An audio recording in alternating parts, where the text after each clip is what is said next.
It's very hard to follow that up. That's all I'm going to say. So I think I better just be brief and say, thank you, Rabbi, and Shabbat Shalom. I'm here today to give the Drashah and not to give announcements. I do want to say briefly that I'm kind of bummed because this is going to be an amazing week to give announcements, but I'll leave that for later. So again, Shabbat Shalom. This week's Parsha, Tetzaveh, explains how God appoints Aaron and his sons to a newly created priestly class. We learned that the priests are tasked with all aspects of the Mishkan. The creation of this priestly class seems like it should have been pretty straightforward. However, a great deal of this Parsha details what the priests should wear, who should make their vestments, and exactly how those vestments should look. All this precise detail in order to properly honor Adonai. No cutting corners here. We learn about the tangible physical ways in which we're commanded to express that honor, or kavod. That's a word we hear a lot in this portion. After all, last week, Rabbi Cohen taught us that in enormous detail, that Parsha showed us how to construct the Mishkan that we'll carry through the desert with us, and now we get to learn about what goes on inside that Mishkan, who gets to take part in it, and really, really important, what is everybody wearing? Aaron and his sons were responsible for gathering and assembling sacrifices, cleaning the Mishkan, performing those twice daily sacrifices, and more on holy days. The priests represented the people before God, so by extension, they were the community. The priests were engaged in the service of God, i.e. they were doing holy work on behalf of the entire Jewish people. Remember, the people were still deeply afraid of God and the power that God could wield. So the idea of an intermediary really makes sense here. However, the whole patriarchal hereditary thing about the priestly class is pretty hard to swallow from a modern standpoint. I absolutely agree with that.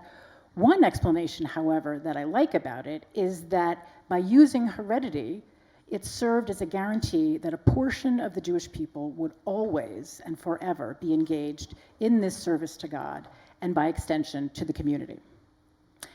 It's very telling to me that an emphasis on service to the community is embodied by those, the priestly class, who are closest to the Shekhinah.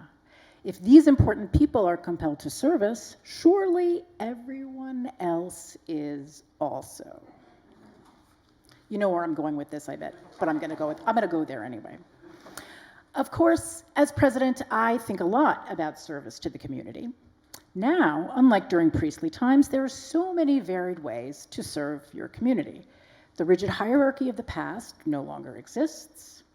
I think about how lucky we are at CBST to have such a wonderful group of people committed to this service.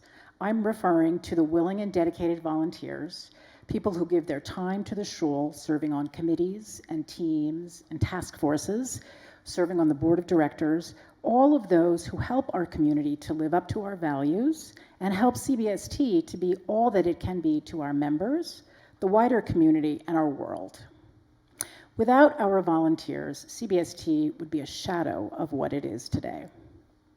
Of course, service to the community takes many forms in addition to volunteering time and expertise.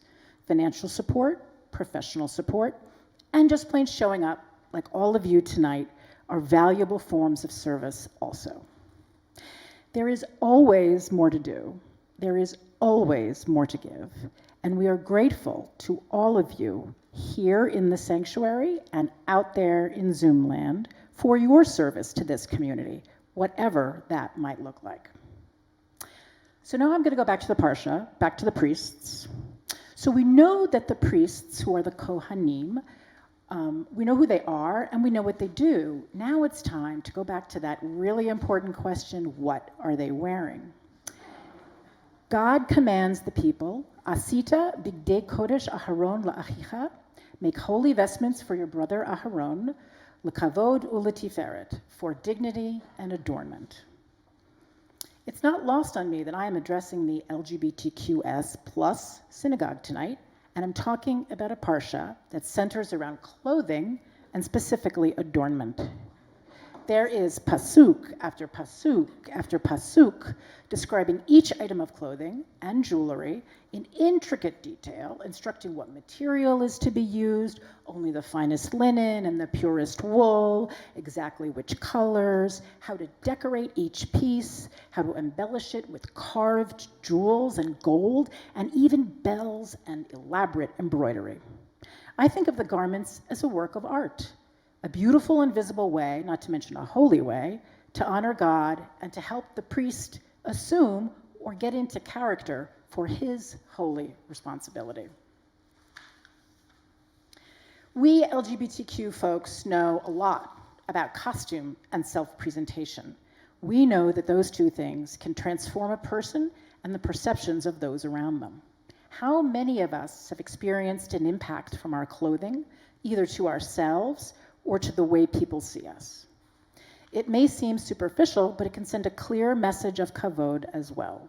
The care and attention lavished on the priestly garments elevates them high above the pedestrian, truly imparting kavod u'letiferet. Reading the Parsha made me appreciate the exquisiteness of the clothes, the elaborate performance of dressing, the visual and even auditory sensations they created. I particularly love the gold bells that are sewn into the hem of the priest's robe in order to announce his comings and goings. The Parsha commands us to pay attention to what's on the outside, especially when it's in service of Adonai. Rabbi Lord Jonathan Sachs maintains that this Parsha introduces the concept of aesthetics in the Torah. Speaking of aesthetics, as we are sitting here in the Wine Family Sanctuary, whenever I am in this building, standing in the Wine Family Sanctuary, I think about the many conversations, disagreements, discussions, debates we had about beauty and adornment in building our very own Mishkan. Beauty matters. It honors and magnifies what is holy. It's not enough to provide these painstaking instructions, though. Before we start to make these garments, we're told exactly who is qualified to make the holy vestments. Ve'ata tzaber al kol chachamei lev, then you shall tell or instruct all who are skillful, literally chachamei lev, wise of heart, asher melitiv ruach chochma, those whom I have given the gift of skill. Again, skill is described as ruach chochma, wise of spirit. Va'asu et bigdei Aharon l'kodsho l'chahanoli, to make Aaron's clothing, to make him holy in order to serve me as priest. I like the fact that these skillful people, which is a kind of an interesting word to use, have wise spirits and wise hearts. These special people are not rich or powerful or even particularly talented. They are good souls.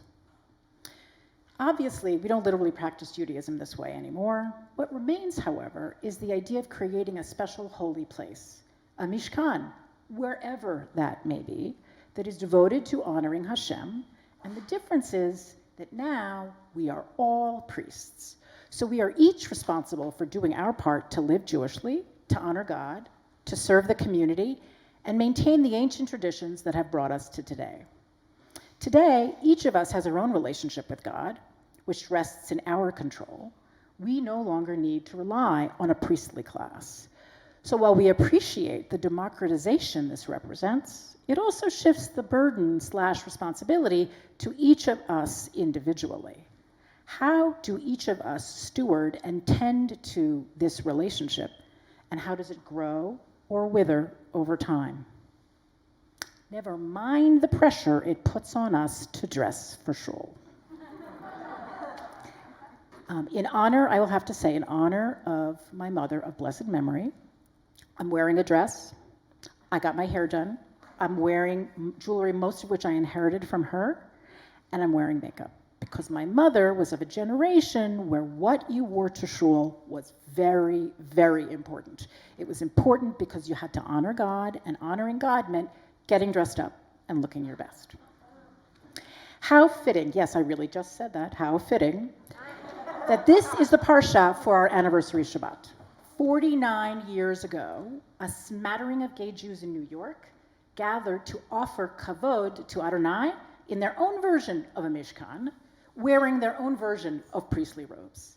Now, Baruch Hashem, we have a permanent Mishkan and our own unique ways of expressing kavod to Adonai. Shabbat Shalom.